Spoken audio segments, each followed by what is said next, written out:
नमस्कार प्यारे बच्चों, कैसे हो। आशा करता हूँ आप सब ठीक होंगे।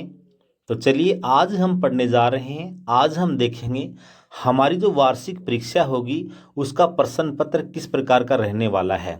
2026 में इस 2025-26 का जो पेपर आने वाला है कक्षा 10 का, वो कैसा आएगा, कैसा उसका नमूना रहने वाला है, किस पुस्तक से कितने अंक लिए जाएंगे, हमारी व्याकरण है वो कितने अंक की होगी, इन पे हम विस्तार से चर्चा करते हैं। तो हमारा जो वार्षिक परीक्षा का जो प्रश्न पत्र है वो टोटल 80 नंबर का होगा, क्योंकि 20 नंबर हमारे विद्यालय से जाते हैं प्लस 80 नंबर का हमारा वार्षिक परीक्षा का पेपर आता है। इसी प्रकार कुल 100 अंक हैं ये बनते हैं। इन 100 अंकों के अंदर हम किस प्रकार, ये जो 80 अंक हैं, इन 80 में किस प्रकार हम 80 में से 80 अंक प्राप्त कर सकते हैं, उसकी कार्य योजना के बारे में भी हम विस्तार से चर्चा करने जा रहे हैं।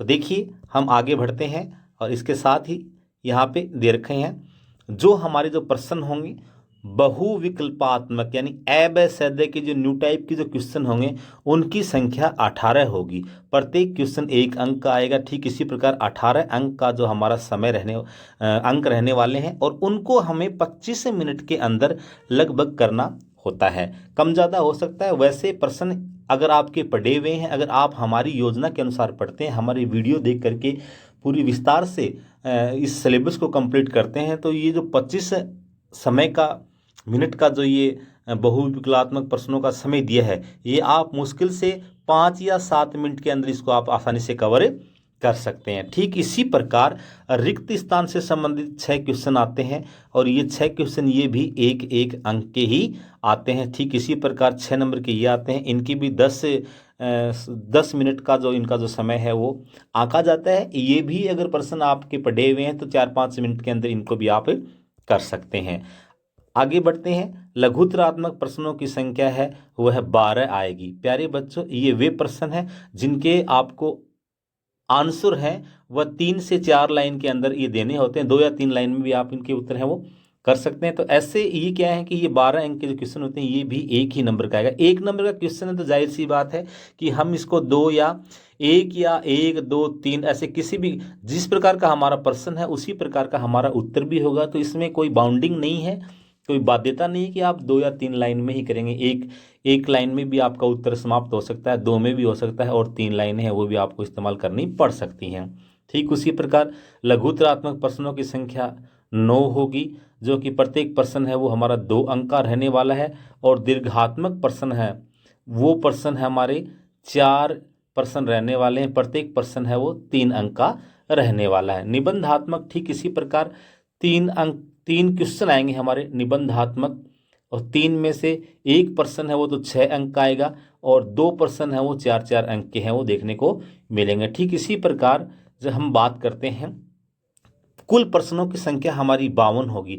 देखिए देखने में काफ़ी ज़्यादा लग रहे हैं। 52 क्वेश्चन किस प्रकार से होंगे, हमारे जो 24 क्वेश्चन जो होते हैं ये जो ए ब स द वाले होते हैं, न्यू टाइप के होते हैं, रिक्त स्थान के होते हैं, ये क्वेश्चन होते हैं इसमें। तो इनका योग है वो बहुत ज़्यादा है और अति लघुत्तरात्मक प्रश्न है 12 हैं तो 12 क्वेश्चन ये हो जाते हैं। ठीक इसी प्रकार ये 36 क्वेश्चन बनते हैं। ये क्वेश्चन प्यारे बच्चों ना तो इनमें ज़्यादा समय लगता है ना ही इनका ज़्यादा बड़ा उत्तर होता है। ये प्रश्न प्रत्येक बच्चे को आने चाहिए, क्योंकि ये प्रश्न वे हैं जिनमें नंबर आपके बिल्कुल भी कटने नहीं चाहिए। ठीक इसी प्रकार हम आगे बढ़ते हैं। तो देखिए जब हम हमारी इस पाठ्य पुस्तक की बात करते हैं, हमारी पुस्तकों की बात करते हैं, तो हमारी जो क्षितिज है उसका जो गद्य भाग होता है, गद्य भाग में 18 अंक के प्रश्न है वो पूछे जाते हैं, जिसके अंदर एक तो आपकी जो गद्यांश आता है जिसमें आपको प्रश्न उत्तर करने होते हैं 4-5 नंबर का, वो आता है, प्लस प्रश्न उत्तर भी आते हैं। ठीक इसी प्रकार जो पद्य भाग है उसके अंदर भी एक हमारी व्याख्या आती है, तो वह भी 15 अंक का है। इनका भी बड़ा योगदान है। उसी प्रकार अगर हमारी कृतिका की बात कर लेते हैं तो कृतिका के अंदर भी 11 अंक के प्रश्न है वो पूछे जा सकते हैं। 2 या 3 पार्ट हैं जिसमें 11 अंक का योगदान है वो बहुत बड़ा है। पार्ट भी बहुत इजी है, इनको भी हम आसानी से ये नंबर भी हम पूरे में से पूरे प्राप्त कर सकते हैं। अगर हम व्यवहारिक व्याकरण की बात करते हैं जिसमें संज्ञा है, सर्वनाम है, विशेषण है, क्रिया है, संधि है, समास, उपसर्ग, प्रत्यय, पर्यायवाची, लोकोक्ति, मुहावरे, ये सारे मिलाकर के 10 अंक के ये आते हैं। इसमें से ए ब स द में भी आपको दिखाई देंगे, रिक्त स्थान में भी आपको दिखाई देंगे, आपसे अति लघुत्तरात्मक है, इनमें भी आपसे लघुतरात्मक है, इनमें भी प्रश्न आपसे पूछे जा सकते हैं। ठीक, हमारा जो निबंध है, तो निबंध है ये भी हमारा 6 नंबर का रहने वाला है। प्यारे बच्चों, देखिए निबंध की अगर हम थोड़ी विस्तार से चर्चा कर लेते हैं, तो जो ये निबंध है, निबंध शब्द है दो शब्दों से मिलकर बना, एक तो नी और दूसरा है बंध। नी का अर्थ होता है विशेष, नी का अर्थ होता है यहाँ पे विशेष, और बंध का अर्थ होता है यहाँ पे बंधा हुआ। इसका मतलब विशेष प्रकार से बंधा हुआ। विशेष प्रकार से बंधा हुआ कैसे?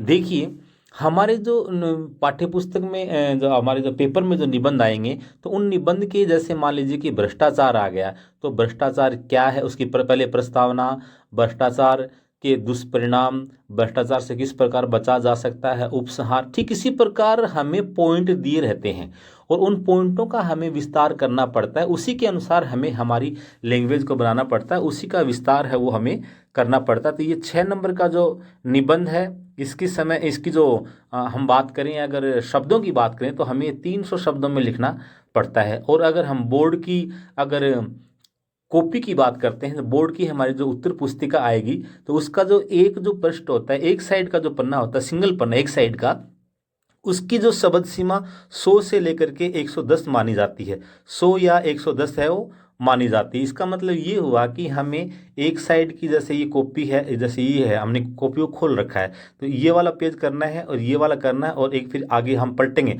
तो उसको हमें उसको करना है। तो वो हम आधे से ज़्यादा भी कर सकते हैं, थोड़ा सा कम भी रह सकता है, पूरा भी कर सकते हैं। कुल मिलाकर के हमें 300 शब्दों में निबंध है ये लिखना होता है। अगर हम बात करते आगे बढ़ते हैं, तो अब की बार आपके सिलेबस में संक्षिप्तीकरण और पलवन जोड़ा है। ये संक्षिप्तीकरण और ये पलवन है, ये क्या होता है? संक्षिप्तीकरण तो क्या होता है प्यारे बच्चों, कि आपके सामने एक पैराग्राफ दिया हुआ मिलेगा और उस पैराग्राफ का आपको 1/3 लिखना। मान लीजिए कि ये आपका पैराग्राफ है पूरा, तो इस पैराग्राफ को आपको केवल इतना सा लिखना होता है। इसी में आपको जो इसको पूरे को पढ़ करके इसका जो सारांश होता है, वो इन्हीं 1/3 के अंदर उसका उत्तर है वो देना होता है। और पलवन की अगर हम बात करते हैं, पलवन की अगर हम बात करते हैं, तो आपके सामने कोई ना कोई सुक्ति दी हुई होगी, उसका विस्तार आपको करना होता है। कोई भी एक सुक्ति दे देंगे और उसका विस्तार है वो आपको है 3-4 लाइनों में करना होता है। उसके बाद में अगर अपठित गद्यांश की बात करते हैं, तो अपठित गद्यांश है और अपठित पद्यांश है, ये वे होते हैं, या तो आप जो पीछे के जो क्वेश्चन पेपर आए हुए हैं उनको देख सकते हैं, उनमें से भी ज्यों के त्यों उठा के दिए हुए मिल सकते हैं, या फिर आप जब गद्यांश और पद्यांश को करते हैं, तो गद्यांश को कम से कम आपको 2 बार रीड करना चाहिए। 2 बार जब उसका आप अध्ययन करेंगे, तो 2 बार अध्ययन करने के बाद में जो मुख्य मुख्य बातें हैं, आप उनको थोड़ा टिक कर लीजिए कि भाई हाँ, इसमें ये बातें आई हैं। ऐसे में क्या होगा, उसी में से प्रश्न उत्तर है वो दिए रहते हैं, तो आपको प्रश्न का विस्तार करना है। तो प्रश्न का विस्तार करते समय थोड़ी सी प्रश्न की जो लैंग्वेज है, प्रश्न की जो भाषा है, थोड़ा सा उसको शामिल कर लें, और उसके साथ ही जो आपका उत्तर है उस उत्तर को भी आप जोड़ दें। ठीक इसी प्रकार जो आपका जो पद्यांश होता है वह भी किया जा सकता है। आगे बढ़ते हैं। एक यहाँ पे ब्लू प्रिंट दे रखा है, ब्लू प्रिंट के अनुसार किस प्रकार किसमें क्या पूछा जाएगा, तो ये इसमें देखो दे रखा है, विस्तार से इसमें थोड़ा सा बताया गया है, हम इसको भी देख लेते हैं। तो देखिए, हमारी जो क्षितिज है, क्षितिज का जो गद्य भाग है, गद्य भाग में दीर्घात्मक प्रश्न आएगा। एक जो बहुविकल्पात्मक है, ये 1-1 नंबर के 3 प्रश्न आएंगे। ठीक इसी प्रकार अति लघुतरात्मक भी 3 क्वेश्चन आएंगे, 1-1 अंक के हैं। लघुतरात्मक है वो 1 क्वेश्चन आएगा 2 नंबर का। लघुतरात्मक 2 क्वेश्चन और हैं, ये 2 क्वेश्चन 2-2 नंबर के आएंगे। ठीक इसी प्रकार है ये हमारी जो जितनी भी हमारी विधाएं हैं, जैसे ये मान लीजिए कि जैसे क्षितिज का गद्य भाग है, पद्य भाग है, कृतिका है, व्यवहारिक व्याकरण है, और इसके साथ हमारा जो पत्र है, ये निबंध है, संक्षिप्तीकरण है। ये जो 9 टॉपिक हैं, इनके इसी में से हमारे जो प्रश्न हैं वो आने वाले हैं, और प्रश्नों की संख्या टोटल हमने पीछे देखी, ये हमारे 52 आएंगे। आगे देखिए, इसमें हम एक मॉडल पेपर को देख लेते हैं, किस प्रकार का हमारा प्रश्न पत्र रहने वाला है। ये जो हमारा जो प्रश्न पत्र, उसमें स्पष्ट लिखा हुआ होता है कि आपका जो प्रश्न पत्र है वो 3 घंटे 15 मिनट का है। 80 अंक का आपका जो पूर्णांक है वो रहने वाला है, और साथ में इसके कुछ निर्देश दिए हुए होते हैं, उन निर्देशों को भी हमने ध्यान से एक बार पढ़ लेना चाहिए, क्योंकि समय आपके पास में पर्याप्त बच जाएगा और आपको है ना इनको जब आप पढ़ लेते हैं तो उसी के अनुसार आप फिर उत्तर है वो भी कर पाते हैं। तो देखिए इस पहला पॉइंट इसमें दे रखा है, परीक्षार्थी सर्वप्रथम अपने प्रश्न पत्र पर नामांकन अनिवार्यतः लिखें। सर्वप्रथम आपको आपके प्रश्न पत्र पे आपके रोल नंबर हैं वो लिखने हैं, और ये बातें हैं आपको जो कक्ष में आपके जो उस जिसमें परीक्षा कक्ष के अंदर आप जाएंगे तो वहाँ पे शिक्षक जो है वो आपको ये सब बातें हैं वो पहले से भी बता देते हैं। जिस बच्चे को भी नहीं पता है तो वो आपको बता दी जाएंगी। इसके बाद सभी प्रश्न हल करने अनिवार्य है। सभी प्रश्न हल करने होते हैं। इसमें क्या होता है, केवल जो अथवा के अंदर जो प्रश्न आता है उसमें आपको ये करना है कि उसमें आपको जो अच्छा लगता है उसको आपको करना है। बाकी जितने प्रश्न अथवा के अलावा जो होते हैं उन सभी को हमें करना होता है। प्रत्येक प्रश्न का उत्तर दी गई उत्तर पुस्तिका में लिखें। तो उत्तर पुस्तिका में ही हमें ये लिखना है। सामान्य सी बातें हैं। जिन प्रश्नों में आंतरिक खंड है उन सभी के उत्तर एक साथ ही लिखें। यानी कोई पार्ट दे रखे हैं तो पार्ट वाइज आपको उत्तर करने हैं। प्रश्न का उत्तर लिखने से पूर्व प्रश्न का क्रमांक अवश्य लिखें। प्यारे बच्चों, ये काफ़ी बच्चे गलती कर बैठते हैं कि मान लीजिए कि कोई प्रश्न है, उसका उत्तर आपने आपकी उत्तर पुस्तिका के अंदर आपने उस उत्तर को तो कर दिया, जो प्रश्न का जो उत्तर है आपने उस उत्तर को है यहाँ पे लिखना प्रारंभ किया, आपने उस उत्तर को है वो कर दिया, लेकिन उसके वो प्रश्न है वो कितने नंबर का है ये आपने यहाँ पे नहीं डाला। तो अगर ऐसी गलती आप करते हैं तो परीक्षक जो आपकी जो कॉपी जांच करने वाला होता है उसको ये अधिकार होता है कि वो 5 अंक है वो कुल अंकों में से आपकी कॉपी में कितने अंक आए हैं उनमें से 5 नंबर वो काट सकता है। अतः आप क्या करें, आपको करना क्या है, आपको वहाँ पे उत्तर नंबर है वो अवश्य ही डालना है कि आपका उत्तर है मान लीजिए जैसे 3 का उत्तर है तो आपको ये नंबर अवश्य डालना है। ये गलती बिल्कुल भी आपको नहीं करनी है।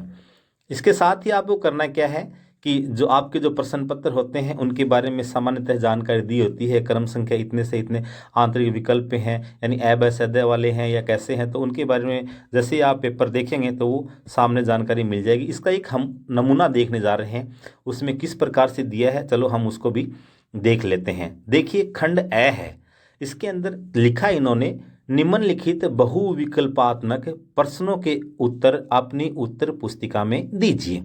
जैसे उत्तर में आपको लिखना क्या है, कॉपी में जैसे आपने नंबर डाल दिया 1 नंबर है और 1 के अंदर ये आपका ये 1 का आ गया, उसके बाद में आपका ये 2 का आ गया, उसके बाद में ये 3 का आ गया। ठीक इसी प्रकार आपको है वो व्यवस्थित तरीके से उत्तर है उनके लिखने होते हैं। देख लेते हैं हम प्रश्नों के उत्तर भी साथ साथ में देख ही लेते हैं। देखिए भौगोलिक शब्द में कौन सा प्रत्यय है, तो प्यारे बच्चों मूल शब्द है हमारे यहाँ पे भूगोल। मूल शब्द क्या है, भूगोल है, और इसमें इक प्रत्यय लगा हुआ है। कौन सा प्रत्यय लगा है, इक प्रत्यय लगा है। इक प्रत्यय लगने से ये बन गया भौगोलिक। तो हमारे यहाँ पे उत्तर रहने वाला है ये बै रहने वाला है। तो आपको करना क्या है, किस प्रकार आप उत्तर लिखेंगे, जैसे 1 का आपका प्रश्न है और 1 के अंदर आप 1 का कर रहे हैं तो आपको क्या करना है, आपको लिख देना वहाँ पे बै। इस प्रकार से आपको ये कर देना है, आपको कुछ भी लिखना नहीं है। कई बच्चे क्या करते हैं कि प्रश्न को जैसे भौगोलिक शब्द में कौन सा प्रत्यय ये भी लिख दिया, उसके बाद में ये ऑप्शन कर दिए और उसके बाद में जैसे इक है तो इसके टिक लगा दी। ऐसा नहीं करना, आपको ठीक इसी प्रकार से ये करने हैं। निराकार शब्द में उपसर्ग कौन सा है, निराकार शब्द किस उपसर्ग से बना है, तो देखिए निर उपसर्ग से ये बना है, निर्धन आकार से ये निराकार बन गया है। आगे बढ़ते हैं। जो व्यक्ति जो पेट भरा है और तन ढका होने पर भी सो नहीं पाता है, इसका मतलब वह व्यक्ति क्या है, वह व्यक्ति प्यारे बच्चों संस्कृत व्यक्ति है। क्यों, क्योंकि हमारा तन ढका है, पेट भरा है, इसका मतलब ये हुआ जिसने भी सर्वप्रथम सुई धागे का आविष्कार किया था आज हमारा तन भी ढका है, जिसने भी मांस को पके हुए मांस को खाया था आज हमारा पेट ही भरा हुआ है, लेकिन फिर भी हम सो नहीं पाते। क्यों क्यों नहीं सो पाते हैं, क्योंकि हमारे सपने हैं, हम कुछ नया करना चाहते हैं। और जो कोई व्यक्ति कुछ नया करना चाहता है तो वो क्या होता है, वह संस्कृत व्यक्ति होता है, और उस व्यक्ति के द्वारा किए गए आविष्कार को व्यवहार में लाना वो क्या कहलाता है, वह सभ्यता कहलाता है। आगे बढ़ते हैं। निम्न में से कौन सी रचना मन्नू भंडारी की नहीं है, तो मन्नू भंडारी की देखिए झूठा सच ये उपन्यास है, ये यशपाल का है। यह है किसका है, यशपाल का है। और त्रिशंकु, आत्मनेपद, त्रिशंकु है, मैं हार गई, एक प्लेट सलाब, ये मनु भंडारी की रचना है। तो यहाँ पे झूठा सच है, ये मनु भंडारी की रचना नहीं रहने वाली है।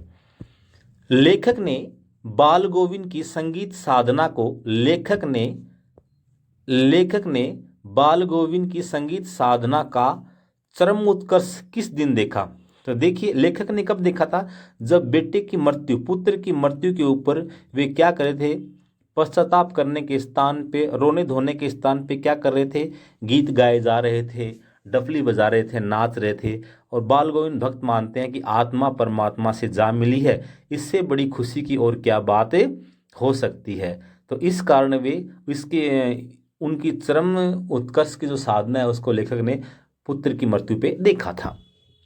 गोपियों द्वारा उद्धव को अंत में कौन सा धर्म याद दिलाया है? तो राजधर्म की बात करती हैं कि राजधर्म तो यह है कि प्रजा के हित की बात करी, प्रजा को नहीं सताए, वही राजा होता है। तो ये अंत में गोपियां राजधर्म की बातें कर रही हैं। अट नहीं रही है फाल्गुन के मास की आभा। कविता अट नहीं रही है, कविता में किस मास की मादकता का? तो फाल्गुन मास की मादकता का, फाल्गुन महीने की मादकता का वर्णन है वो इसमें किया गया है। संगतकार का कार्य होता है। तो देखिए, संगतकार होता है, संगतकार का कार्य क्या होता है? संगतकार का कार्य क्या होता है? संगतकार कार्य प्यारे बच्चों, मुख्य गायक के साथ स्वर मिला करके उसके स्वर को बल प्रदान करना होता है। संगतकार जो होते हैं इनके कुछ नियम ये क्या करते हैं? मुख्य कलाकार की आवाज़ को दबने नहीं देते हैं। अगर वह मुख्य कलाकार बीच में कोई तराना या छंद भूल जाता है तो ये पुनः गा करके उसे याद दिलाते हैं कि एक बार गाया हुआ पद दोबारा गाया जा सकता है। अतः ये क्या करते हैं कि उसकी आवाज़ को दबने नहीं देते हैं। साथ ही ये भी ध्यान रखते हैं कि अपनी आवाज़ को मुख्य कलाकार की आवाज़ से ऊंचा भी नहीं उठने देते हैं, क्योंकि इससे मुख्य कलाकार है ना उसका महत्व कम हो जाता है। अतः ये सब बातों का ध्यान रखते हुए अपने कार्य को संपन्न करते हैं, बड़ी ही कुशलता के साथ ये कार्य करते हैं। भोलानाथ एवं उसके दोस्तों का कौन सी शरारत? भोलानाथ एवं उसके दोस्तों का नहीं को कौन सी शरारत महंगी पड़ी थी? तो देखिए वे क्या कर रहे थे। देखिए, चूहों के बिल में पानी डाल तब तो वो सांप निकले थे और फिर वो औंधे मुंह भगे थे, गिरे थे। ये ऐसा नहीं है, उल्टे पांव भगे थे, ये बात नहीं है। यहाँ पे उनको जो शरारत कौन सी थी? मूसन तिवारी के साथ उन्होंने जो बदतमीजी की थी, तो उसने क्या कहता, सिद्ध विद्यालय जाकर के अध्यापक से शिकायत की थी। तो अध्यापक ने क्या कहता, तुरंत ही अपने एक दल को भेजा और बच्चों को पकड़ के वहाँ पे बुलाया गया, ठीक है ना। तो ये शरारत है उनको बहुत ही ज़्यादा महंगी पड़ी थी। मैं क्यों लिखता हूँ, पाठ के आधार पर बताइए कि असली आलसी लोग किस दबाव के बिना नहीं लिख पाते हैं। तो आलसी लोग जो होते हैं ना प्यारे बच्चों, वो बाहरी दबाव के बिना बिल्कुल भी नहीं लिख पाते हैं। मैं क्यों लिखता हूँ, प्रश्न ऐसे भी आ सकता है, मैं क्यों लिखता हूँ, लेखक के लिखने के कारण कौन कौन से हैं? तो देखिए, लिखने के कई कारण हो सकते हैं। कई व्यक्ति हैं वो मोक्ष प्राप्ति के लिखते हैं, कई व्यक्ति हैं यश प्राप्ति के लिखते हैं, व्यक्ति अर्थ प्राप्ति के लिए लिखता है, व्यक्ति बाहरी दबाव के लिए लिखता है। लिखने के अनेक कारण हो सकते हैं, ठीक है ना। तो यहाँ पे क्या, आत्म संतुष्टि के लिए भी लिखा जा सकता है, किसी को लिखना अच्छा लगता है। तो यहाँ पे क्यों लिखता है लेखक? आलसी लोग हैं वो क्यों लिखते हैं? वे बाहरी दबाव के कारण ही लिखते हैं, अन्यथा वे नहीं लिखते हैं। अगला हमारा क्वेश्चन है, साना साना हाथ जोड़ी। साना साना यानी छोटे छोटे हाथ जोड़ी। पाठ में लेखिका गंगटोक है। गंगटोक क्या है? ये सिक्किम की राजधानी गंगटोक है प्यारे बच्चों। में सुबह आंख खुलते ही बालकनी की ओर क्यों दौड़ी थी? तो वह बालकनी की ओर इसलिए दौड़ी थी क्योंकि उसे कंचनजंगा नाम की जो चोटी है उस चोटी को देखना था। इस चोटी को देखने के लिए ही वह क्या किया था, उसने जैसे सुबह उठी, आंख खुली उसकी, तो वह बालकनी की तरफ है दौड़ी चली जाती है। क्योंकि वहाँ पे क्या है, धुंध के कारण है वो चोटी प्राय कम देखने को मिलती है। तो उसके दर्शन करने के लिए कि क्या पता मुझे देखने को मिल ही जाए कंचनजंगा, इसीलिए वो बालकनी में आती है और कंचनजंगा को देखने के लिए दौड़ पड़ती है। अगला हमारा क्वेश्चन है, तिमरो माया संधे मलाई सताऊच है। पंक्ति का अर्थ क्या है? यहाँ देखिए, तिमरो माया संधे मलाई सताऊच है। पंक्ति का अर्थ क्या है कि तुम्हारा प्यार मुझे सदैव रुलाता है। ये यहाँ पे इसका अर्थ हमारा रहने वाला है। अगला हमारा क्वेश्चन है रिक्त स्थानों की पूर्ति कीजिए। देखिए ये 6 रिक्त स्थान है यहाँ पे, और हमने पहले भी देखा 18 अबसदई क्वेश्चन थे और 6 रिक्त स्थान थे। 24 से अंक के एक एक नंबर के ये क्वेश्चन आते हैं और बड़े ही इजी होते हैं। हमने अभी 5-7 मिनट के अंदर ही देखिए हमने मुश्किल से कितना समय लिया, 20 मिनट का समय लिया है। ये तो हमने और भी चर्चाएं की हैं इसीलिए इतना समय लग गया। बाकी मुश्किल से ये है ना 10-12 मिनट के अंदर आप आसानी से इसके उत्तर हैं वो कर सकते हैं। अगला हमारा क्वेश्चन है रिक्त स्थानों में। देखिए जिस क्रिया का फल कर्ता को छोड़कर कर्म पर पड़े वह कौन सी क्रिया होगी? तो प्यारे बच्चों वहाँ सकर्मक क्रिया होगी। कौन सी होगी? सकर्मक हमारी जो क्रिया है वो वहाँ पे उत्तर रहने वाली है। वे विशेषण जो किसी पदार्थ के गुण, दोष, दिशा, रंग, रूप, आकार आदि का बोध करवाते हैं उन्हें हम क्या कहते हैं? उन्हें हम गुणवाचक विशेषण कहते हैं। गुणवाचक क्या कहते हैं? हमें उन गुणवाचक विशेषण हमें उन्हें कहते हैं।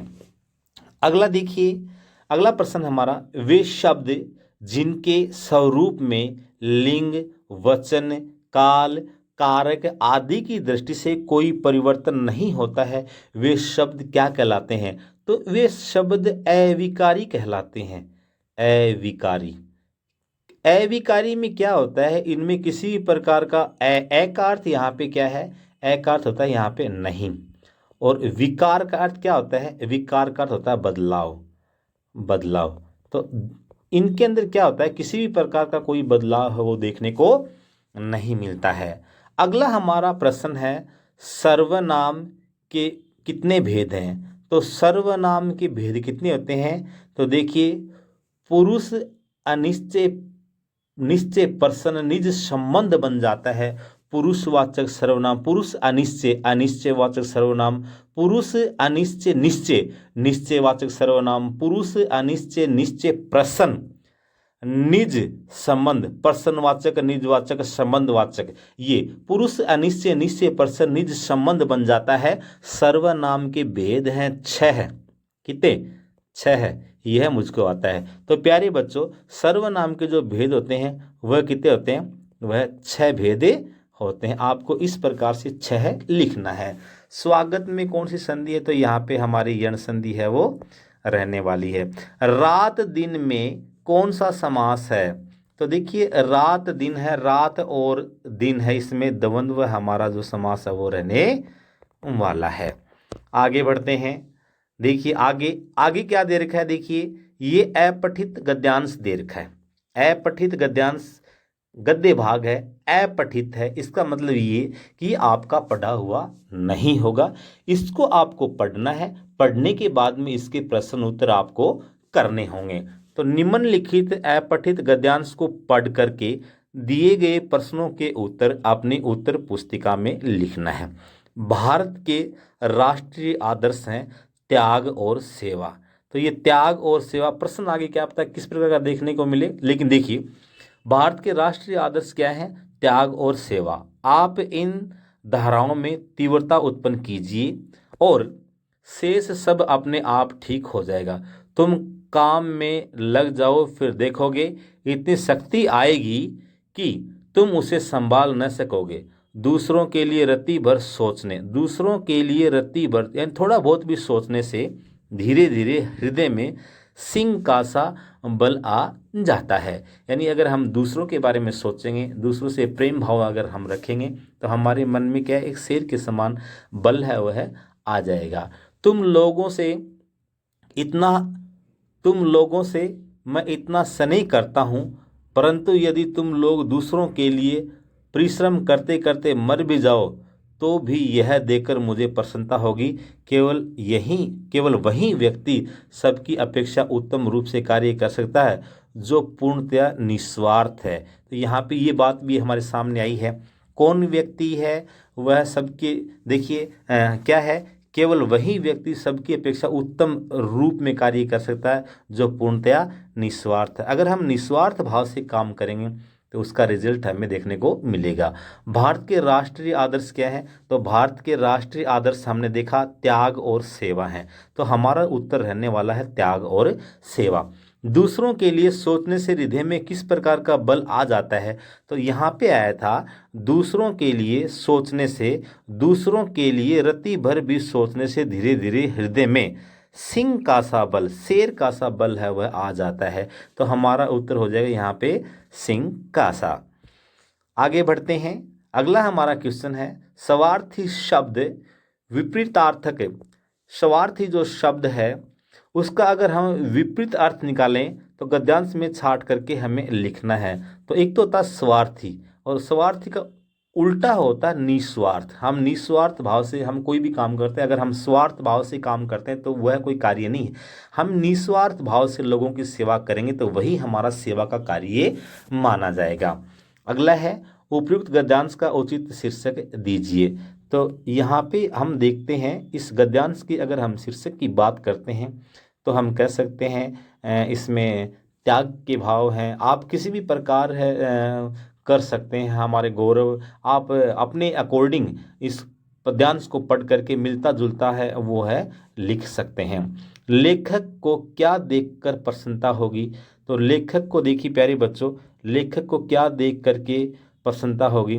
तो लेखक को प्रसन्नता तब होगी कि मुझे यह देखकर प्रसन्नता होगी कि केवल वही व्यक्ति सबकी अपेक्षा उत्तम रूप से कार्य कर सकता है जो देखिए दूसरों के लिए लेखक को किस प्रकार से, देखिए हम यहाँ से पढ़ते हैं, यदि तुम दूसरों के लिए परिश्रम करते करते मर भी जाओ तो यह देखकर मुझे प्रसन्नता होगी। अगर हम दूसरों के लिए परिश्रम करते हैं निस्वार्थ, किस प्रकार से? निस्वार्थ भाव से अगर हम दूसरों के लिए परिश्रम करते हैं और अगर हमारे प्राण भी निकल जाएं तो यह देख करके लेखक को है वो प्रसन्नता होने वाली है। अगला हमारा क्वेश्चन है कौन सा व्यक्ति उत्तम रूप से कार्य कर सकता है? तो प्यारे बच्चों अंत में यहाँ पे बताया था कि वही व्यक्ति उत्तम रूप से कार्य कर सकता है जो पूर्णतया निस्वार्थ है। आपको उत्तर क्या करना, आपको ये नहीं लिखना है जो पूर्णतः निस्वार्थ, आपको प्रश्न की लैंग्वेज को भी शामिल करना है, प्रश्न को भी आपको थोड़ा शामिल करना है। कौन सा व्यक्ति उत्तम रूप से कार्य कर सकता है? तो वही व्यक्ति उत्तम रूप से कार्य कर सकता है जो पूर्णतया निस्वार्थ है। तो देखिए वही व्यक्ति सबकी अपेक्षा उत्तम रूप से कार्य कर सकता है जो पूर्णतया निस्वार्थ है। इस प्रकार जब हम उत्तर लिखेंगे तो हमारे अंक हैं वह कटने की किसी प्रकार की कोई संभावना नहीं रहने वाली है। अगला हमारा है यहाँ पे दे रखा है उषा की लाली। उषा की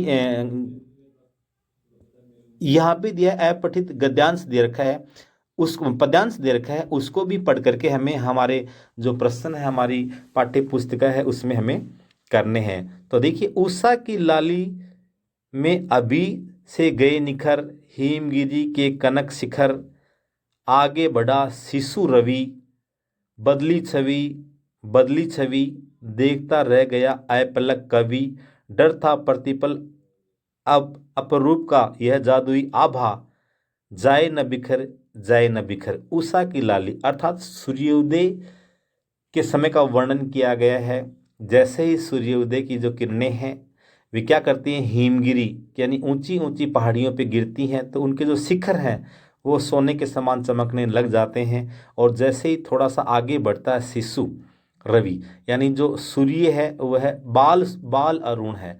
देखिए बाल अरुण है, सूर्य है, वो जैसे ही अपनी परिक्रमा करता है, जैसे जैसे चढ़ता है तो प्यारे बच्चों ये क्रिया होती है।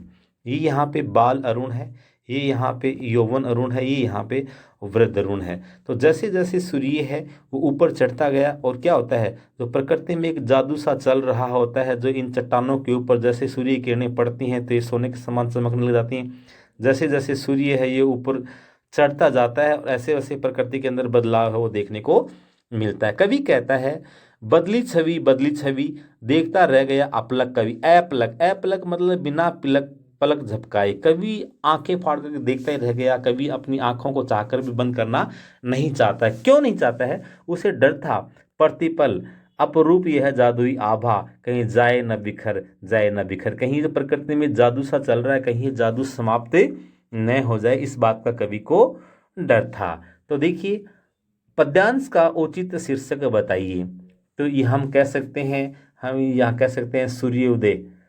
हम यहाँ पे सूर्योदय का वर्णन हम कह सकते हैं, यहाँ पे सूर्योदय भोर का वर्णन, सूर्योदय का वर्णन है, इस प्रकार से हम कह सकते हैं। अगला हमारा जो क्वेश्चन है वह है पद्यांश में किस समय का वर्णन हुआ है। तो पद्यांश में सुबह के समय का वर्णन है। किसका? सुबह है।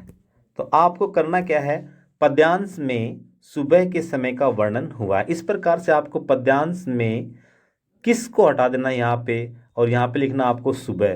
पद्यांश में सुबह के समय का वर्णन किया गया है। इस प्रकार आप उत्तर है वो कर सकते हैं। कवि को क्या डर लग रहा था। तो कवि को डर ये लग रहा था जो प्रकृति में जो अभी जादू चल रहा था।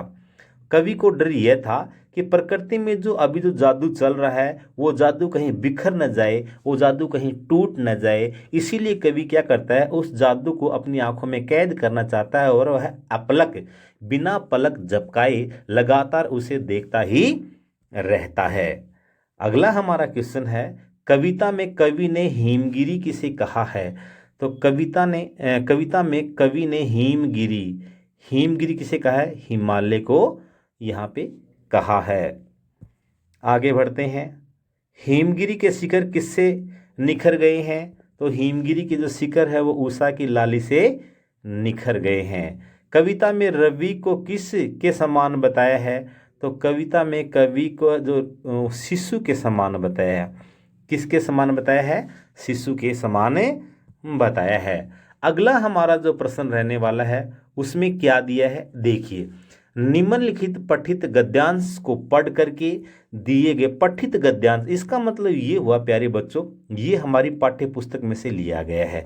और ये जो प्रश्न है, इन प्रश्नों के उत्तर किसी प्रकार हमें गलत नहीं करने। ये वे प्रश्न हैं जो कि हमारी अंक है उसकी ग्रोथ को बढ़ाते हैं। तो देखिए निम्नलिखित पठित गद्यांश को पढ़ करके दिए गए प्रश्नों के उत्तर अपनी उत्तर पुस्तिका में लिखने हैं। तो आषाढ़ की रिमझिम है, समूचा गांव खेतों में उतर पड़ा है। यही हमें समझ जाना चाहिए कि ये किस में से लिया गया है। मैं यहाँ पे जब अगर हमने पुस्तकों को अच्छे तरीके से पढ़ रखा है तो हम बता सकते हैं कि यह बाल गोविंद भक्त जो है, बाल गोविंद भक्त जो हमारा पाठ है उसमें से ये लिया गया है। धान की रोपाई, समूचा गांव क्या कर रहा है, धान की रोपाई कर रहा है, ठीक है ना। तो यहाँ पे हमें समझ जाना चाहिए। तो आषाढ़ की रिमझिम में समूचा गांव खेतों में उतर पड़ा है। कहीं हल चल रहे हैं, कहीं रोपनी हो रही है। धान के पानी भरे खेतों में बच्चे उछल रहे हैं। औरतें कलेवा लेकर मेड़ पर बैठी। ये कलेवा क्या होता है प्यारे बच्चों, सुबह के समय का नाश्ता, एज ए नाश्ता कह सकते हैं हम। सुबह के समय का जो भोजन होता है, अल्पाहार होता है, उसको कलेवा बोलते हैं। औरतें हैं मेड़ों पे बैठी हैं। आसमान बादलों से घिरा हुआ है, धूप का कहीं नाम नहीं है। ठंडी पुरवाइयाँ चल रही हैं, अर्थात पूर्व दिशा से आने वाली जो हवाइयाँ हैं उनको पुरवाइयाँ बोलते हैं। तो ठंडी पुरवाइयाँ चल रही हैं। ऐसे ही समय आपके कानों में एक स्वर तरंग झंकार सी उठती है। यह कौन है, क्या है, यह पूछना न पड़ेगा। क्यों? क्योंकि सब जानते हैं बाल गोविंद भक्त हैं, वो क्या कर रहे हैं, वो प्रभातियाँ गा रहे हैं, अपने गीत हैं वो गाए जा रहे हैं, वो कबीर के पद हैं उनको गाए जा रहे हैं। बाल गोविंद भक्त समूचा जो शरीर कीचड़ में लिथड़े अपने खेतों में रोपनी कर रहे हैं। रोपनी किसी कर रहे हैं, वो धान की रोपाई कर रहे हैं। उनकी अंगुली एक एक धान के पौधे को पंक्तिबद्ध खेतों में बिठा रही है। उनका कंठ एक एक शब्द को संगीत के जीने पर चढ़ाकर कुछ ऊपर की ओर अर्थात स्वर्ग की ओर भेज रहा है, और कुछ को इस पृथ्वी की मिट्टी पर खड़े लोगों के कानों की ओर भेज रहा है। तो हमें यहाँ पे देखा हमने कि यहाँ पे बाल गोविंद भक्त जो नाम आ गए है। अगर हमें यहाँ इन पंक्तियों में हमें पता नहीं चला है कि ये कौन से पाठ से ली गई है, तो हम जैसे जैसे पढ़ते जाएंगे, एक बार समझ में नहीं आ रहा है तो हमें 2 या 3 बार इसको पढ़ना है। जैसे ही हम पढ़ेंगे तो हम समझ जाएंगे कि ये हमारा किस पाठ का ये एक भाग है, वो यहाँ पे लिया गया है। तो आगे देखिए, आषाढ़ के महीने में प्रकृति का वातावरण कैसा होता है। आषाढ़ के महीने में प्रकृति का वातावरण कैसा होता है। आषाढ़ के महीने में देखिए रिमझिम है, साथ ही हम कह सकते हैं बादल, आकाश है वो बादलों से घिरा रहता है। ठंडी पुरवाइयाँ हैं वो चलती हैं। ठीक है ना। तो इस प्रकार आप यहाँ से इनको यहाँ से ले सकते हैं। गांव के लोग हैं, समूचे गांव के लोग हैं, वो खेतों में उतर पड़ते हैं और जगह जगह हल चल रहे होते हैं और खेतों के अंदर रुपाई है वो चल रही होती है। तो आप इस प्रकार से कर सकते हैं। अगला हमारा प्रश्न है, आषाढ़ की रिमझिम में गांव के लोग क्या कर रहे हैं। तो आपको लिखना है, आषाढ़ की रिमझिम में गांव के लोग खेतों में उतर पड़े हैं, कहीं हल चल रहे हैं और कहीं रोपनी हो रही है। धान के पानी में धान के पानी भरे खेतों में बच्चे उछल रहे हैं, औरतें कलेवा लेकर मेड़ों के ऊपर बैठी हुई हैं। तो ये आप कर सकते हैं। उसके बाद में किसके संगीत के स्वर की तरंग स्वर्ग की ओर एवं लोगों के कानों की ओर जा रही है। तो हम कह सकते हैं बाल गोविंद भक्त के संगीत की तरंग, यहाँ हमने जोड़ना है बाल गोविंद भक्त के संगीत के स्वर की तरंग स्वर्ग की ओर एवं लोगों के कानों की ओर जा रही है। तो हमें पर्सन की लैंग्वेज को समझ करके आगे कहाँ पे हमें क्या जोड़ना है उसको लेख करके हमें उत्तर करना है। ये आपको ये नहीं सीधा कि आपने लिख दिया कि बाल गोविंद भक्त, ऐसे नहीं। आपको थोड़ा पर्सन की जो लैंग्वेज है, भाषा है, इसको भी थोड़ा शामिल करना है। उसके बाद में आपका उत्तर है वो करना है, बड़ा ही रोचक रहेगा। अगला देखिए, इसमें दे रखा है हमें अथवा के अंदर। तो अथवा में देखिए इनमें से कोई एक करना है। तो या तो ऊपर वाला अगर अच्छा लगता है तो वो कर सकते हैं, नीचे वाला अगर आपको अच्छे से आता है तो आप उसको कर सकते हैं। आपको दोनों को है ना पढ़ के देखना है। तो देखिए हम निचला भी देख ही लेते हैं। देखिए, प्रभात फेरियां, हड़तालें, जुलूस, भाषण पर हर शहर का चरित्र था। ये यहाँ से पढ़ते ही हमें समझ में आ जाना चाहिए था कि यह एक कहानी, यह भी मन्नू भंडारी के द्वारा जो लिखा गया था, यह उसका अंश दिया गया है। इसके बाद पूरे दमखम और जोश खरोश के साथ इन सब में जुड़ना हर युवा का उन्माद था, नशा था। देश में आज़ादी का आंदोलन चल रहा था और प्रत्येक युवा उसमें बढ़ चढ़ के भाग है वो ले रहा था। मैं भी युवा थी, ये कह रही हैं कि मैं भी युवा थी, और शीला अग्रवाल की जोशीली बातों ने रगों में बहते खून को लावे में बदल दिया। ये शीला अग्रवाल कौन थी? ये हिंदी की प्राध्यापिका थी और इन्हीं के मार्गदर्शन से लेखिका मन्नू भंडारी के अंदर है वह कवित्व के गुण है वो आए थे, और इसी के कारण ये क्या करती, इन आंदोलनों में भाग है वो लेती है। यह स्थिति हुई कि एक बमडर शहर में मचा हुआ था और एक घर में। पिताजी की आज़ादी की सीमा यहीं तक थी, यानी घर तक की थी। उनकी उपस्थिति में घर में आए लोगों के बीच बैठूं, उठूं, जानूं, समझूं। केवल यहाँ तक कि पिताजी ने उनको आज़ादी दे रखी थी। वे नहीं चाहते थे कि उनकी लड़की है गांव के शहर के आवारा लड़कों के साथ में घूमे। लेकिन लड़के वो आवारा नहीं थे, वे देश की आज़ादी के आंदोलन में भाग ले रहे थे। और भाग लेने के कारण जगह जगह है क्या हो रहा है, भीड़ है वो इकट्ठी हो रही थी, जलसे हो रहे थे। वहाँ पे समुदाय लोग हैं वो क्या कर रहे थे, लोगों को मोटिवेट कर रहे थे इस आंदोलन में बढ़ चढ़कर हिस्सा लेने के लिए। इनके पिताजी नहीं चाहते थे कि हमारी बेटी है वो लड़कों के साथ में घूमे। ऐसे में हाथ उठा उठा कर नारे लगाती, हड़तालें करवाती, लड़कों के साथ शहर की सड़कें नापती। लड़की को अपनी सारी आधुनिकता के बावजूद बर्दाश्त करना उनके लिए मुश्किल हो रहा था। तो किसी की दी हुई आज़ादी के दायरे में चलना मेरे लिए मुश्किल। लेखिका मन्नू भंडारी कह रही है कि पिताजी मुझे घर तक ही सीमित रखना चाहते थे, लेकिन मैं इस घर के जो जो दबाव था, जो दायरा था, उसमें नहीं रहना चाहती थी। मैं आज़ादी की लड़ाई में अपना योगदान देना चाहती थी। अतः मेरे लिए ये जो आज़ादी पिताजी ने घर में रहने के लिए दे रखी थी, घर में मैं जो भी लोग आते हैं पिताजी से मिलने के लिए, उनके बीच में मैं बैठूं, उनकी बातों को जानूं, तो ये मेरे को भी अच्छा नहीं लग रहा था, क्योंकि मैं चाहती थी कि मैं खुद बाहर जाऊं और मैं भी आज़ादी के आंदोलन में भाग लूं। स्वतंत्रता संग्राम में युवाओं की क्या भूमिका थी? तो स्वतंत्रता संग्राम में युवाओं की भूमिका क्या थी कि युवा वर्ग है वो क्या कर रहा था, वह लोगों को जागरूक कर रहा था, प्रभात फेरियां लगा रहा था, हड़तालें कर रहा था, जुलूस कर रहा था, भाषण दे रहा था।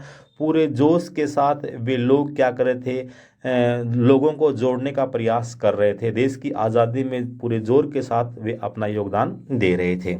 शीला अग्रवाल की जोशीली बातों का लेखिका पर क्या प्रभाव पड़ा? तो शीला अग्रवाल की जोशीली बातों का लेखिका के जीवन पे ये प्रभाव पड़ा कि वह पिता की सारी बंदिशों को तोड़ करके और क्या करती है, लड़कों के साथ शहर की सड़कों को नापती और आधुनिकताओं के बावजूद भी क्या करती है, वह क्या करती है, उस आज़ादी के आंदोलन में शामिल हो जाती है और जगह जगह हड़तालों में भाषण दे रही है। ये सारे कार्य है वो करती है। लेखिका ने स्वतंत्रता संग्राम में कैसे भागीदारी निभाई? तो लेखिका ने स्वतंत्रता संग्राम में किस प्रकार से अपनी भागीदारी निभाई?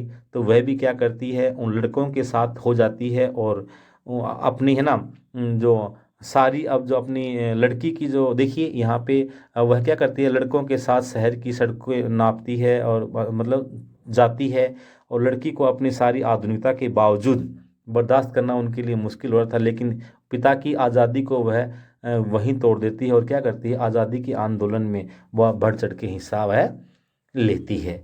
ये उसके बारे में बताया गया है। अगला हमारा जो प्रश्न है देखिए, प्रस्तुत, अब देखिए पद्यांश, ऊपर हमने गद्यांश देखा, यहाँ पे क्या आया है, पद्यांश आया है। प्रस्तुत कठिन पद्यांश को पढ़ करके प्रस्तुत पठित पद्यांश को पढ़ करके दिए गए प्रश्नों के उत्तर देने हैं। ठीक है। फसल क्या है? फसल हमें यहाँ देखते ही हमें याद आना चाहिए कि हमारी जो ये फसल कविता है ये नागार्जुन किसके द्वारा, नागार्जुन के द्वारा लिखित हमारी रचना है जो ये फसल के नाम से है। तो फसल क्या है? और तो कुछ नहीं है, वह है नदियों के पानी का जादू है, हाथों के स्पर्श की महिमा है, काली भूरी सदली मिट्टी का गुणधर्म है, रूपांतर है सूरज की किरणों का, और सिमटा हुआ संकोच है हवा की थिरकन का। तो ये उस कविता में से लिया गया है। तो काव्यांश में किन मानवीय मूल्यों की ओर संकेत किया गया है? तो मानवीय मूल्य जो हमारे परिश्रम के, जो हम परिश्रम करते हैं, अन्न उगाते हैं, देश की अर्थव्यवस्था में योगदान देते हैं, उन मूल्यों की ओर, हमारे परिश्रम की ओर है ये इशारा किया गया है। खेतों में लहराती हुई फसल को देखकर मानव मन से क्या चित्र उभरता है? कल्पना के आधार पर लिखिए। तो खेतों में लहराती हुई फसल को देख करके मानव के मन में क्या चित्र उभरता है? तो मानव की जो जो सपने होते हैं, जो हम परिश्रम करते हैं, खेतों में फसल उगाते हैं, जब हमारी फसल लहलहाने लग जाती है, फसल अच्छी पैदावार अच्छी आती है, तो हम क्या करते हैं, हमारे सपनों को जोड़ लेते हैं कि हम हमारे बच्चों को अच्छी शिक्षा दे पाएंगे, हम हमें अच्छा मकान बना पाएंगे, हम हमारी सुविधाओं को पूरा कर पाएंगे। ये सारी की सारी कल्पनाएं हमारे मन में वो फसल को देख करके जागृत होने लग जाती हैं। रूपांतर है सूरज की किरणों का, रूपांतर है सूरज की किरणों का, पंक्ति का आशय क्या है? तो देखिए जो फसल है, फसल क्या है कि जब देखिए हम कोई पौधा लगाते हैं, मान लीजिए कि हमने कोई पौधा लगाया और उस पौधे तक अगर सूर्य की किरणें, ये हमने मान लीजिए कि कोई पेड़ लगा दिया, ये सूर्य है, और सूर्य की किरणें अगर जब तक उस पेड़ पे नहीं गिरेंगी, उस पेड़ तक अगर हमारी सूर्य की किरणें अगर नहीं पहुंच रही हैं, तो वो पेड़ क्या होगा, धीरे धीरे वो मुरझाने लग जाएगा। और जैसे ही अगर सूर्य की किरणें सीधी गिर रही हैं, तो वो पेड़ क्या करेगा, वो पेड़ धीरे धीरे वो ग्रोथ है वो करने लग जाएगा। आगे बढ़ते हैं। इसमें अगला दे रखा है अथवा में, अगर हमें ऊपर वाला अच्छा लगता है तो वो करना है, जो हमें ज़्यादा आता है सही तरीके से जिसको हम कर पाते हैं, हमें उसी को करना है। तो हरी हमारे हारिल की लकड़ी, ये हरी हमारे हारिल की लकड़ी, तो आपको यहाँ देखते ही पता चल जाना चाहिए कि ये सूरदास जी के द्वारा रचित है, पद वहाँ से ये लिया गया है। तो हरी हमारे हारिल की लकड़ी अर्थात हमारे कृष्ण है वो हारिल पक्षी की लकड़ी के समान है। जिस प्रकार हारिल पक्षी लकड़ी को पकड़ना तो जानता है, छोड़ना नहीं जानता, ठीक उसी प्रकार हमने कृष्ण से प्रेम किया है, उस प्रेम को हम तोड़ना नहीं जानती हैं। मन वचन कर्म, मन कर्म वचन नंद नंदन उर यह दर्द करी पकड़ी, हमने मन से वचन से कर्म से नंद नंदन अर्थात नंद के जो नंदन है उनको हमने दर्द करके पकड़ रखा, अर्थात हमने हमारा जो प्रेम है वह एकनिष्ठ है।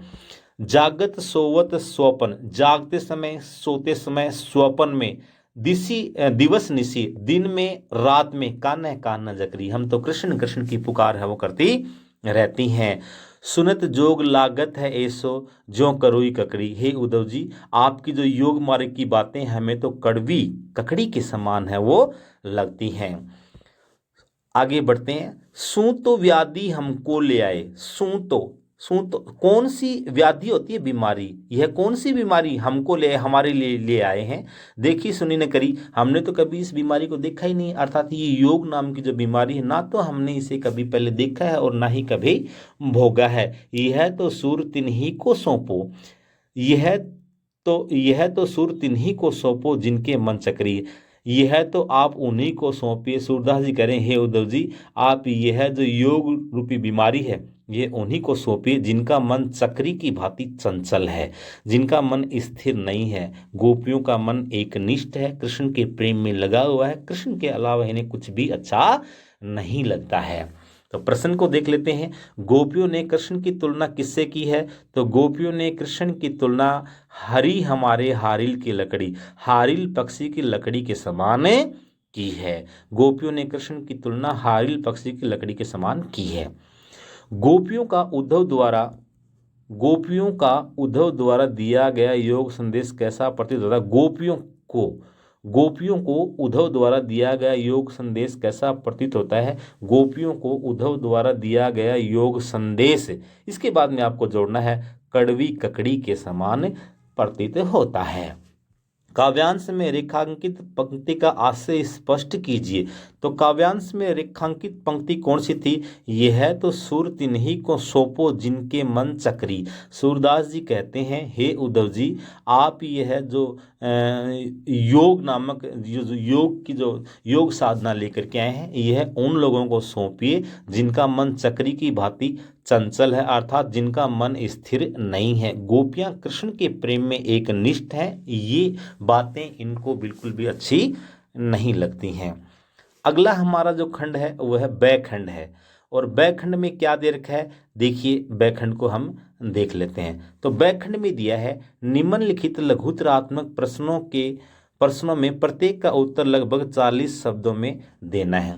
40 शब्दों का अर्थ प्यारे बच्चों ये होता है, मैंने पहले भी आपको बताया, हमारी जो बोर्ड की हमारी जो पाठ्य पुस्तक जो होती है, जो उत्तर पुस्तिका होती है, उसकी जो शब्द सीमा है वो मानी गई है 100 से लेकर के 110 शब्दों की।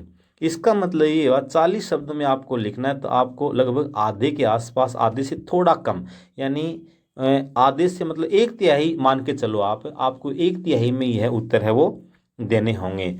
हवलदार साहब ने कैप्टन चश्मे वाले को सामने खड़ा देखते ही क्या प्रतिक्रिया व्यक्त की? तो उन्होंने प्रतिक्रिया यह व्यक्त की कि यह लंगड़ा व्यक्ति के आज़ाद हिंद फौज का सिपाही रहा है या फिर नेताजी का कोई विशेष प्रेम रहा है। उसके मन में न जाने कैसे कैसे प्रश्न हैं वो आते हैं। पाठ के आधार पर हमें ये लिखना है। तो इन पाठों को प्यारे बच्चों हमें क्या करना है? विस्तार से हमें इनको पढ़ना है। और जब हम हमारी इस वीडियो सीरीज के माध्यम से अब हम क्या करने जा रहे हैं, हम प्रत्येक पाठ को, जितने भी हमारे जो मिशन शेखावाटी के जो मॉडल पेपर आएंगे, साथ ही मिशन शेखावाटी का जो हल आएगा 2025-26 का, तो उसमें प्रत्येक पाठ से संबंधित जितने भी महत्वपूर्ण प्रश्न उत्तर होते हैं, चाहे वो लघुतरात्मक हो, अति लघुतरात्मक हो, वस्तुनिष्ठ हो, उनमें हम पूरे संपूर्ण पाठ को कवर करेंगे। तो उसमें आप इनका विस्तार है वो देख सकते हैं। अगला हमारा प्रश्न है, लखनवी अंदाज कहानी में लेखक ने पतनशील सामंती वर्ग पर कटाक्ष किया है। कथन को साधारण स्पष्ट कीजिए। जो लोग दिखावटी जीवन जीते हैं, जिस प्रकार नवाब साहब है, खीरे की फांकों को क्या करते हैं, सेंधा नमक लगा करके उनको नाक के पास ले जाते हैं, सूंघते हैं और सूंघने के पश्चात उनको फेंक देते हैं और अंत में डकार लेते हैं, दिखाते हैं कि मेरा पेट है वो भर गया है। तो ये क्या है? ये पतनशील समाज है ये। तो जो लोग दिखावे का जीवन जीते हैं उनके ऊपर ये है करारा व्यंग्य है, कटाक्ष किया गया है। अगला हमारा क्वेश्चन है, बिस्मिल्लाह खां को शहनाई की मंगल ध्वनि का नायक क्यों कहा जाता है? नौबत खाने में इबादत पाठ के आधार पर लिखना है।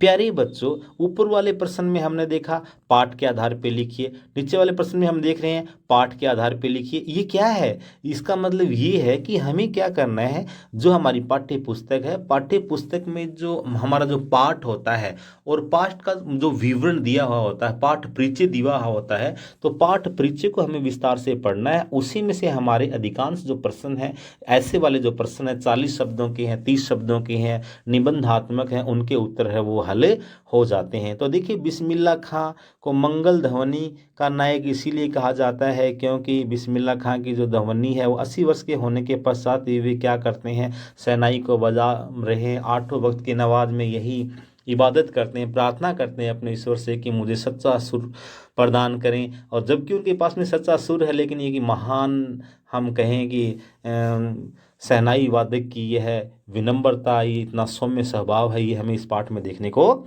मिलता है। राम लक्ष्मण परशुराम संवाद काव्यांश के आधार पर वीर योद्धा की क्या विशेषताएं बताई हैं। तो देखिए, लक्ष्मण कहते हैं कि वीर तो वह होता है जो युद्ध भूमि में अपना पराक्रम दिखाता है, अर्थात वीर है वो कभी भी बड़ी बड़ी बातें हैं, परशुराम जी आपकी तरह बड़ी बड़ी बातें नहीं, बड़ी बड़ी डींगे नहीं हाँकता है। सच्चा वीर तो वह होता है जो युद्ध भूमि के अंदर अपना प्रदर्शन करता है, वीरता का प्रदर्शन करता है। ये ऐसी बातें उसमें बताई गई हैं।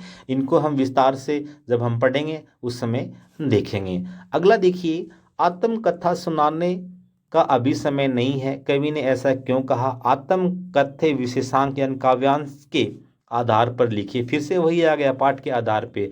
तो ये जो हमारे जयशंकर प्रसाद जी हैं, उनके मित्र कहते हैं कि प्रसाद जी आप अपनी आत्मकथा लिखिए, हम आपकी आत्मकथा को जान करके आपके जीवन की गहराइयों के बारे में जानना चाहते हैं। तो प्यारे बच्चों, प्रसाद जी का जीवन है वो कष्टों से भरा रहा, प्रारंभिक जीवन है वो। तो वे कहते हैं कि मेरा जीवन है ना, अभी मेरे जीवन में ऐसा कुछ भी नहीं है जो कि मैं आपको उसके बारे में बताऊं। ऐसा नहीं है, उनके जीवन में कुछ भी नहीं था। महान कवि हैं, महान उनके ऐतिहासिक नाटक हैं, बहुत बड़े नाटककार माने जाते हैं, लेकिन ये उनका जो स्वभाव है वे प्रदर्शन नहीं करना चाहते हैं। क्योंकि प्रसाद जी कहते हैं कि जो लोग हैं, मैंने अनेक लोगों की जो आत्मकथाओं को देखा है, सुना है, जो आत्मकथा लिखते हैं लोग उनका मजाक बनाते हैं। तो मैं नहीं चाहता कि मैं स्वयं में अपना ही मजाक मैं स्वयं ही उड़वाऊं।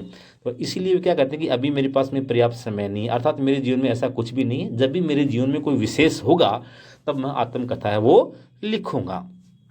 दंतुरित मुस्कान मृतक में भी जान डालने में समर्थ है, कथन में निहित भाव क्या है। तो देखिए, दंतुरित मुस्कान, यह दंतुरित मुस्कान, इसके अंदर क्या बताया गया है।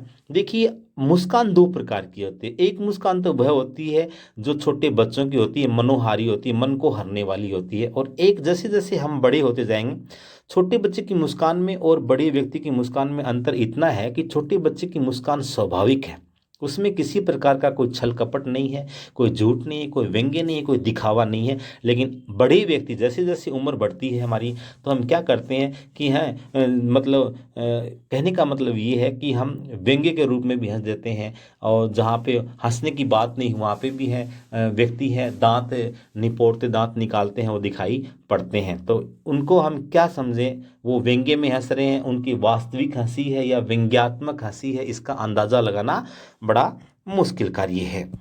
आगे बढ़ते हैं। लेखक के साथियों ने मूसन तिवारी को क्या कहकर चिढ़ाया और उसका क्या परिणाम हुआ, है ना। माता का आंचल पाठ के आधार पे लिखना। देखिए, फिर वही आ गया पाठ के आधार पे। शिवपूजन सहाय के द्वारा जो ये माता का आंचल जो पाठ लिखा है, आंचलिक भाषा में जो ये पाठ लिखा है, तो मूसन तिवारी को, है ना, बच्चे है ना चिढ़ाते हैं। उसके बाद में मूसन तिवारी क्या करता है कि अध्यापक से बच्चों की शिकायत करता है। अध्यापक बच्चों को आना पकड़ के स्कूल में मंगवाते हैं, और ठीक जैसे ही पता चलता है भोलानाथ के पिता को, तो वे क्या करते हैं, वे सीधे स्कूल पहुंच जाते हैं और अध्यापक से विनम्र प्रार्थना करके बच्चे को वहाँ से लेकर के आते हैं। तो इसके बारे में क्या कहा है, ये समस्यात्मक प्रश्न है आपके लिए।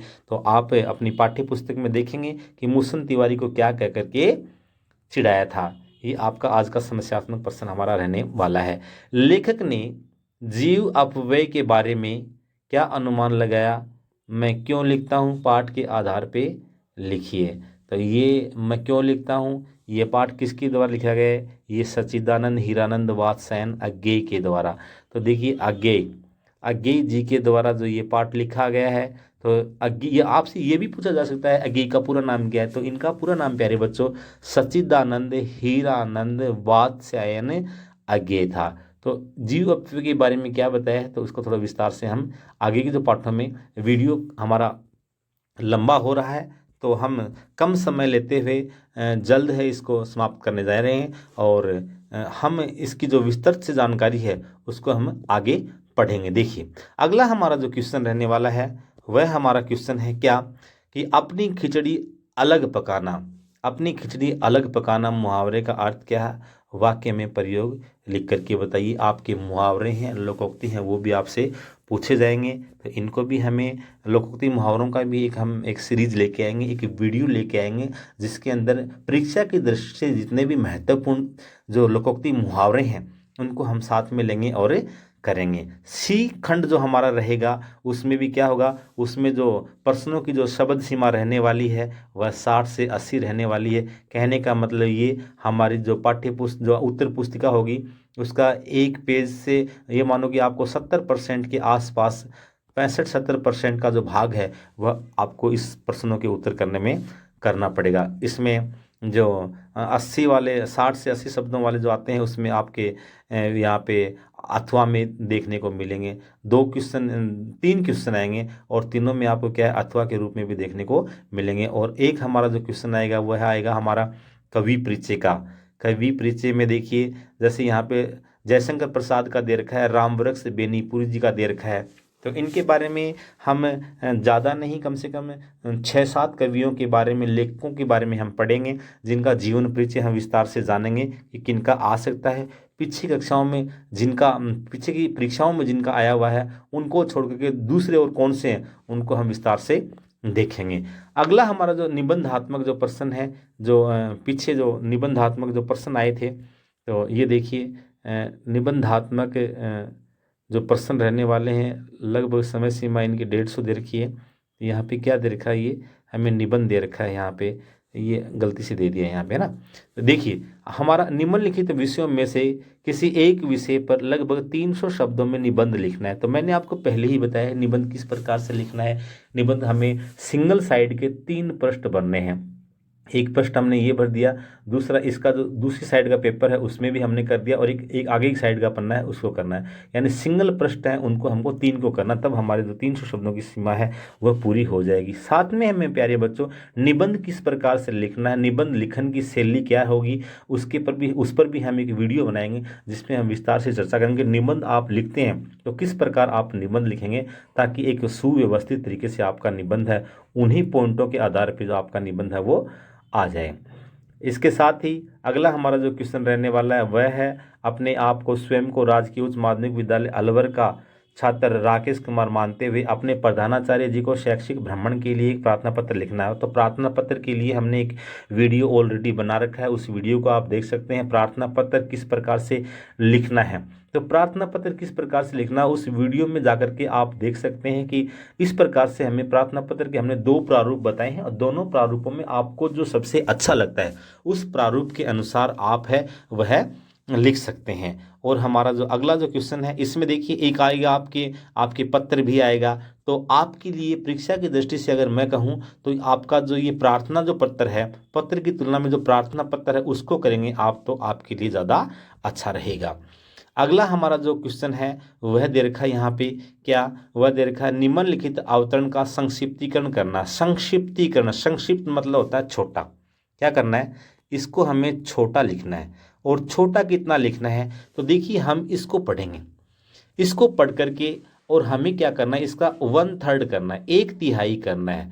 मान लीजिए कि ये जैसे मान लीजिए 1 2 3 4 5 6 7 लाइनों में दे रखा है, तो हमको यहाँ पे लगभग 2.5 से 3 लाइनें हैं, उनमें ये हमारा उत्तर करना है। इसी को हम क्या कहेंगे, ये हमारा संक्षिप्तीकरण होता है। और संक्षिप्तीकरण एक तो होता है संक्षिप्तीकरण और एक होता है पलवन। पलवन में क्या होता है, विस्तार होता है, संक्षिप्तीकरण में छोटा करना होता है।